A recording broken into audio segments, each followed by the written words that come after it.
questions you might have about your practice or meditation in general. So,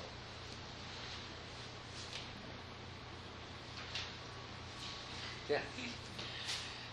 So what had been going on with my practice previously is that I was noticing more and more that I'm not my feelings, I'm not my thoughts, and these things occur. And having noticed how much I am not those things, my idea was, at least the idea that was in my head that I happened to notice, was that because I'm now noticing these are not mine, they would lessen. This was my idea. And I like this idea, and it has occurred some, but not to the extent that I would like. And so of course I'm noticing that too.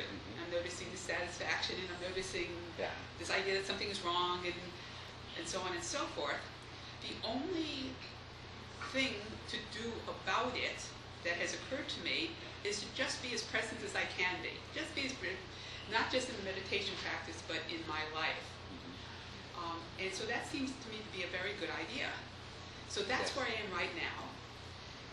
And yet, there is the voice that says, not good enough, not good enough. So I'm noticing that voice, but at the same time, I'm wondering if you can give me any feedback about how to continue to proceed. Well, you already stated the most important part of it, which is to continue to be mindful of what's happening both while you meditate and in the rest of your life. And the more continuously you can be aware of what's happening in your mind and your mind's reaction, then the better. So,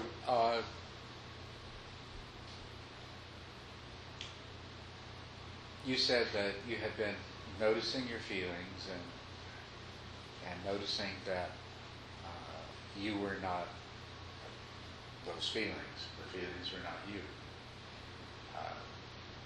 And that's very important.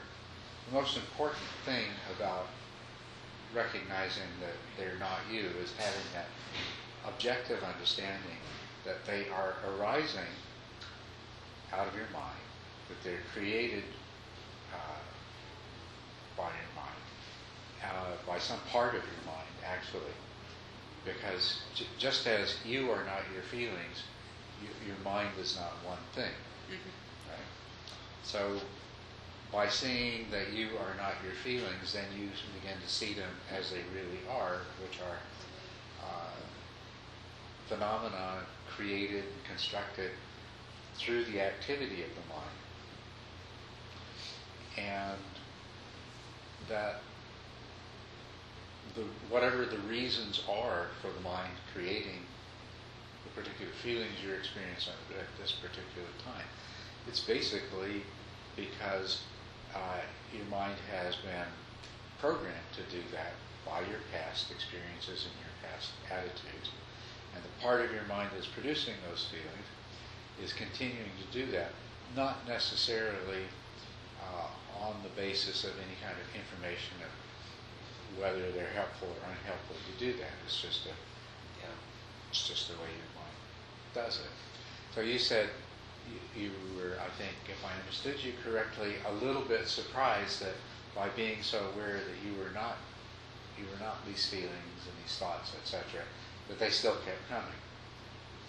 But you see, there's no necessary reason why they would stop coming just because you identified them as not self.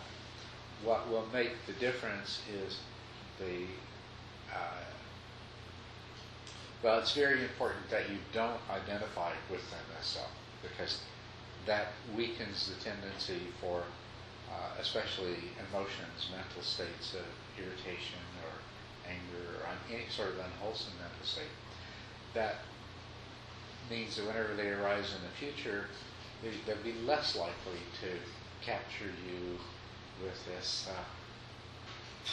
thought that I am, this feeling. So that's really good. That I think you have experienced that, because you said you were finding that you were doing it more and more consistently. Right? So that's victory in regard to that. By recognizing that you are not your feelings, the feelings lose their power to make you make the mistake of identifying with your feelings. And you enter into more and more of an objective relationship with your feelings, which of course makes it a lot easier not to engage in unwholesome speech or action as a result of your feelings as well. So the next part of it is that through your mindful awareness, that the ways in which the particular emotions you're experiencing are not beneficial to you and not beneficial to others, and that becomes more and more apparent through your mindfulness. That is what is going to decrease their likelihood of reoccurrence. So if you can think of it as a part of your mind producing these emotions in response to certain kinds of situations and producing the impulses to certain kinds of actions as a result of that, hasn't been getting the feedback prior to this, so it just keeps on repeating the same things. Now through mindful awareness, what you should be doing is providing the feedback to those deeper and unconscious mental processes that in fact the results of their functioning in the way they are not beneficial, and so they'll stop. They'll cease to do that. This is what we're really doing when we're practicing mindfulness. And so the first step in practicing mindfulness is you have to learn to remember to be mindful, which is to remember to pay attention to what's actually going on in your mind and in the present moment. But it does go beyond that, and this can and will happen by itself, but it's helpful if you know where you're going with it. And so the Buddha himself described essentially what we're doing when we watch unwholesome mental states that arise. He said that when he was still a bodhisattva, when he was still unenlightened, it occurred to him that he could divide his thoughts into two kinds, those that were wholesome and those that were unwholesome. And then whenever an unwholesome thought would arise, he would examine it with mindfulness until the understanding came, and this is as close as I can remember the words of the sutra, how he describes it, until the understanding came that this thought was an affliction to himself, which he would see by the way it made him feel physically, the way it made him feel mentally, psychologically, the disturbance that it created to him. So he would see that this thought was an affliction to himself, that it was an affliction to others. He saw that certain thoughts and mental states would result in actions on his part, which contributed to the unhappiness, suffering of others, and to the affliction of both. And further, his mindfulness caused him to understand that this thought, or this mental state, did not bring him closer to nirvana, but brought him farther away from it. And he made a very similar description of wholesome thoughts, that when a wholesome thought arose, that through being mindful, he would recognize that this wholesome thought or wholesome mental state was of benefit to him. Hello. Good to see you. Hello. Hello. I love seeing all of you here. Every time somebody else comes in. Anyway, he said with regard to the wholesome thoughts and mental states that arose, that he examined with mindfulness until the understanding arose that this was beneficial to him. It was beneficial to others, and it was beneficial to both, and that it did bring him closer to nirvana rather than taking him farther away from it. And so in this particular sutra, he's describing essentially how mindfulness works. So it doesn't just stop with noticing that a particular mental state is arising. It's continuing to be mindful. How does it make me feel in my body? What are the affective pleasantness and unpleasantness of the mind that arises? What kind of mental state does it create? What kind of other thoughts and impulses does it generate? And what are the consequences of those? So to practice mindfulness properly, you stay with it. You don't just, okay, that's what's happening, and then try to leave it behind. You continue to investigate. So, and that's how it's working, is the light of consciousness, of conscious awareness, shining clearly upon the events that are taking place in your mind, in your body, and in your interactions with the world. So that illuminating effect of conscious awareness is providing the feedback to these deeper mental processes as to what the outcome is of them functioning in the way that they are by producing these kinds of mental states and emotions. And so that is how it leads us towards being free of them. Okay, so does that answer your question? What to do next, or how to continue? Well, it sounds like I should do exactly what I have been doing and just continue. Just continue. That's right. Yes, that's right.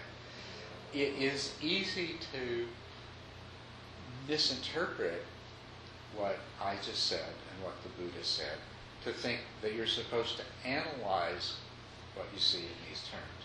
But that will actually be detrimental to the process.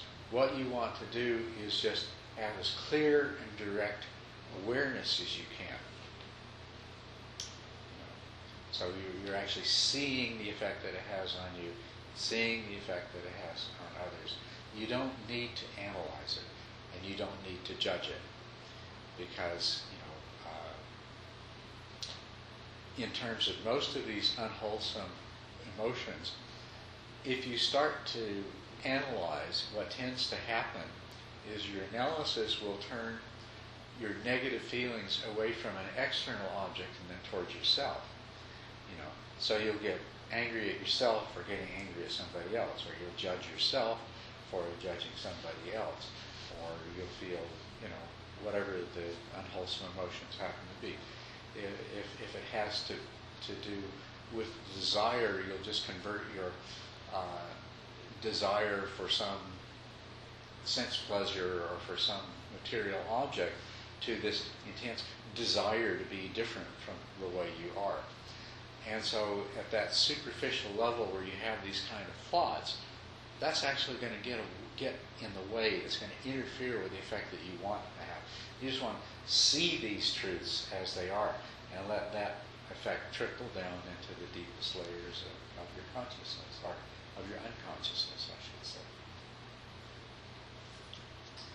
Yeah. You spoke about beneficial states of mind to test as well as beneficial to you or to others. What is, for example, when you are getting upset about social injustice, for example, and it's in the moment not beneficial for you? You feel that you react physically and emotionally very strongly, but also it propels you maybe into a positive action with good intention behind. So how do you deal then with that conflict? Okay. To repeat that question. All right. So if you get upset about a social injustice, you can see that being upset is not beneficial to you. But it seems that that upsetness is what makes you able to do something. Okay? And, well, first of all, the reason that we have these emotional reactions is entirely to make us take some kind of action as a result of them, right? So when we see something and desire it, or when we experience a pain and we have aversion to it, then arises the out of the aversion or out of the desire, arises the motivation to perform some kind of action to obtain the object of the desire or to eliminate the object of aversion. That's exactly what their purpose is and how they function. And for many organisms other than human beings, and perhaps for some human beings who are not quite so well developed, this may be the only thing that will propel them into taking the kind of action that's necessary. But in your question, there is the concern, the fear that, well, if I don't have craving, then I can't survive. I won't do the things that are necessary. I won't take appropriate action to right social wrongs. But you see, if you think about this, if it were true that not becoming upset about social injustice would lead to you not being willing or able or interested in doing something about social injustice, if that were true, then it would follow that not being upset about things that caused you some kind of pain or suffering, or not having a desire for things, would keep you from surviving and functioning properly, because without the desire and the aversion, why would you do anything? You see, so this would you agree? That's the concern. This comes up over and over again because we are so used to being compelled to, in all of our actions, by desire and aversion, that there comes the concern that, well, without desire and aversion, without craving, I won't do anything. I'll just... Okay, so what logical evidence can I give you that won't happen? Well, first of all, this is not logical evidence, it's just anecdotal. But if you look at the Buddha, he spent 45 years teaching, which was one of the most powerful ways that he could bring about social change. And the effects of his actions are still resonating right through the present day. So clearly his being free of craving did not render him incapable of taking action. And if we look at other enlightened beings, arhats, that throughout history we find rather than them being inactive, we find them being very active and highly effective in the world. And if we take, for example, the present Dalai Lama as one example of that, he exerts a lot of effort and has had a lot of positive influence in many different ways throughout the world. So it's not that, in his case, it's not that the success in his practice has rendered him incapable of taking action. Because see, that's the difference between ourselves and, say, a lizard or some simpler form of life, who really largely relies on these built-in emotional reactions to act when it's necessary to act. That we have our native intelligence to guide us, and even that would allow us to avoid things that were harmful to our own person and to meet the needs of our own person. But the other thing that happens as you grow as your spiritual development proceeds is that you also acquire more wisdom and more compassion. The compassion provides the same kind of motivation that the upset now does. And the wisdom provides the discernment as to how best to take action. The thing is that when we're motivated by upset, very often we'll take vigorous action, sometimes violent action, but often inappropriate action. Good question, though. Thank you.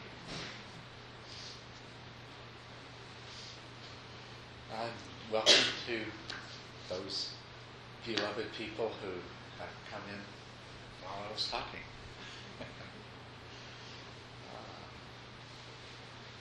Even those sitting hiding in the doorwell. Oh, and those sitting hiding behind Nancy.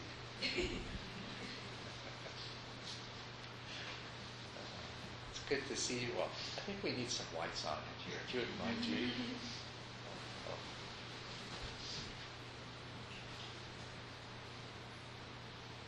Thank you, thank you, thank you.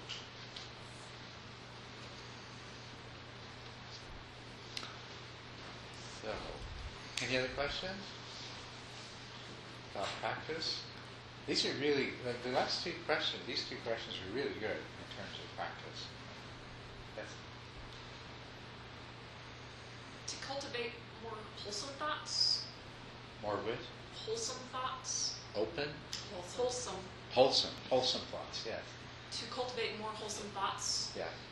What is your take on the whole practice of repeating positive affirmations?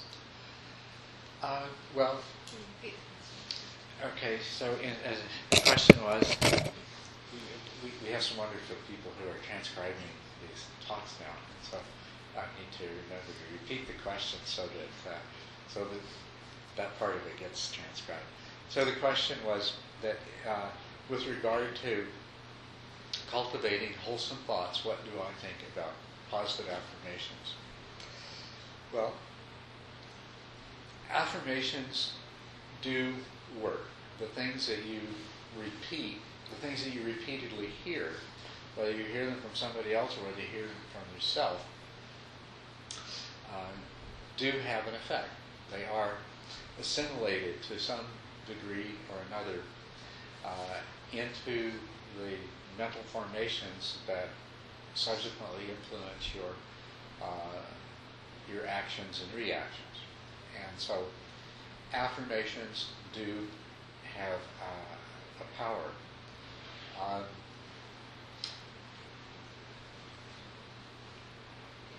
Many of the kinds of affirmation practices that I've heard about are usually intended to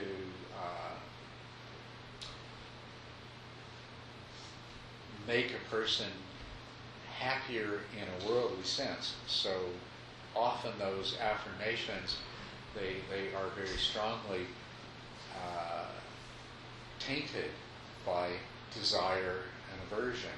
You want things not to happen to you that you don't like, and you want to be the kind of person or be successful or get rich or